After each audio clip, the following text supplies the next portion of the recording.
Em nome do Pai, do Filho e do Espírito Santo. Amém. Meus queridos irmãos e irmãs, no dia 23 de setembro de 1968, falecia o Santo Padre Pio, São Pio de Pietrelcina, no século conhecido como Francesco Forgione. Padre Pio, o que significa este sacerdote tão santo e ao mesmo tempo tão polêmico, que viveu 81 anos de vida nessa terra? Qual é a sua mensagem? Qual é o seu propósito de vida? Vamos um pouco entender esse grande Padre Pio. Bom, em primeiro lugar, acho que dificilmente as pessoas nunca ouviram falar de Padre Pio. Mas se você é uma dessas pessoas que nunca ouviu falar de Padre Pio, quem foi Padre Pio? Padre Pio foi um sacerdote, frade capuchinho, que viveu na Itália. Ele é italiano, né? Mas passou a maior parte da sua vida num lugar chamado San Giovanni Rotondo, na Itália, e ele foi agraciado por Deus com os estigmas, né, de Nosso Senhor Jesus Cristo. Quer dizer o seguinte: ele estava um dia em oração, né, diante do crucifixo, e ele começou a manifestar no seu corpo as chagas dolorosas e também cheias de sangue, né, que jorravam sangue, as chagas de Nosso Senhor Jesus Cristo. No início, o primeiro a ficar muito assustado com a coisa foi o próprio Padre Pio. O Padre Pio, vendo aquelas chagas e tanto sangue que saía, ele pensou claramente que ele ia morrer de hemorragia, porque a quantidade de sangue era uma coisa extraordinária. No entanto, ele foi vendo que aquilo era uma missão que tinha sido dada por Deus a ele, né? O sangue secou, digamos assim, mas as chagas continuavam vivas, né, durante 50 anos. Ele teve essas chagas durante 50 anos e as pessoas viam claramente, né, que havia algo de muito extraordinário. Vários médicos estudaram as chagas do Padre Pio, porque foi colocado à prova, por exemplo, colocado medicamento cicatrizante nas feridas, ele foi enfaixado, depois foi colocado um lacre para que ninguém pudesse abrir, etc. Depois de vários dias, foram lá, abriram de novo. Lá estavam as feridas, né, com sangue vivo, de bom aspecto, nada de infeccioso. Se você não entende nada de medicina, né, é importante você saber o seguinte: uma ferida que é enfaixada durante vários dias, ela não abre, ninguém olha, das duas uma. Ou ela começa a dar sinais de cicatrização, ou ela começa a dar sinais de putrefação, né? Ou seja, aquilo lá não continua vivo e sadio durante muito tempo. Ou vai para frente ou vai para trás. É a lei do organismo humano. Ou aquilo melhora ou aquilo piora.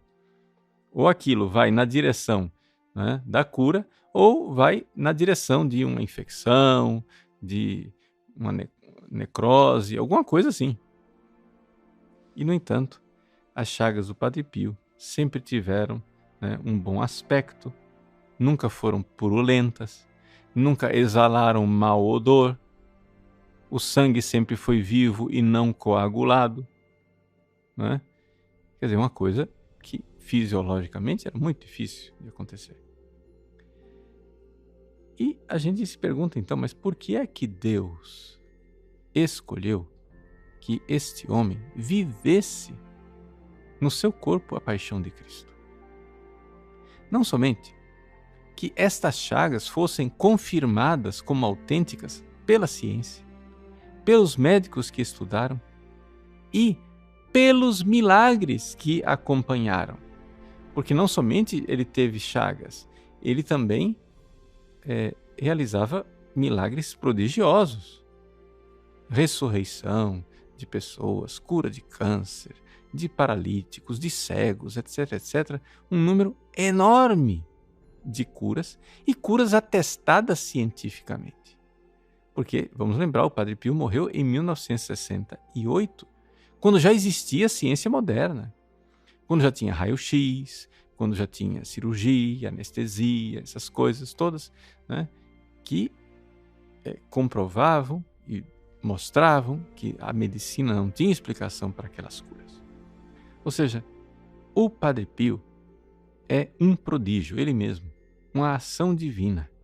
Ou seja, é como se Deus escolhesse um sacerdote e dissesse assim: olha, para vocês pararem de duvidar que eu estou agindo neste sacerdote, eu vou colocar aqui a minha assinatura.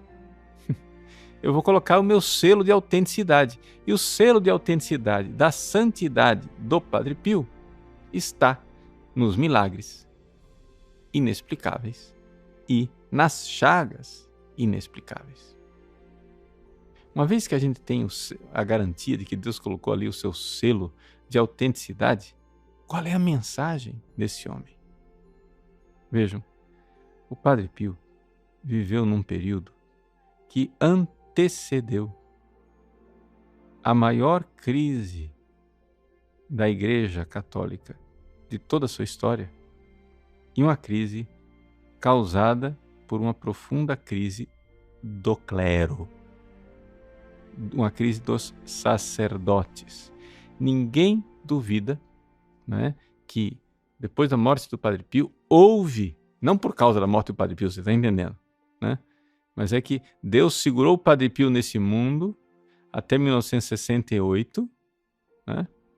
E logo em seguida houve uma derrocada, uma avalanche no clero, que foi a maior crise que já aconteceu na história da Igreja Católica. Do dia para a noite, 17 mil padres deixaram o sacerdócio. Do dia para a noite, os seminários se esvaziaram. Do dia para a noite, os padres que ficaram no ministério não sabiam mais o que eles eram.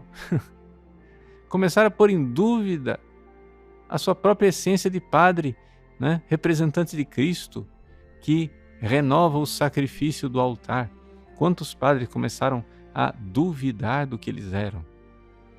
Dizendo, nós padres somos iguais aos leigos. Começaram a se vestir iguais aos leigos. Começaram a pensar, né, de forma secular e mundana. Começaram a se comportar de forma secular e mundana.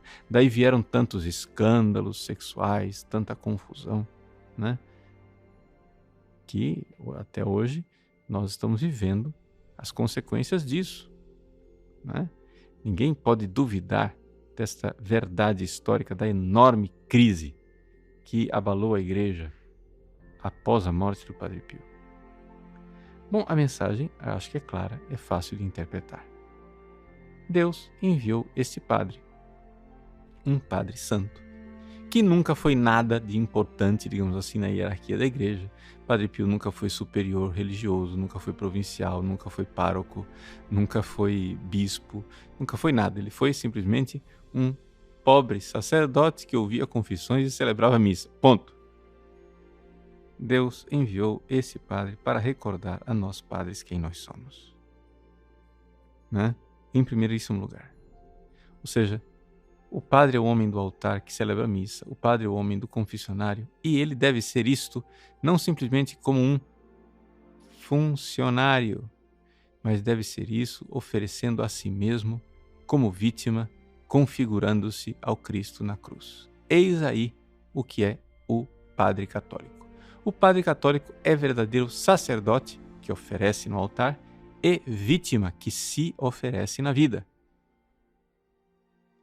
Esta é a identidade sacerdotal e a identidade que está em crise. E porque ela está em crise, a Igreja entrou em crise.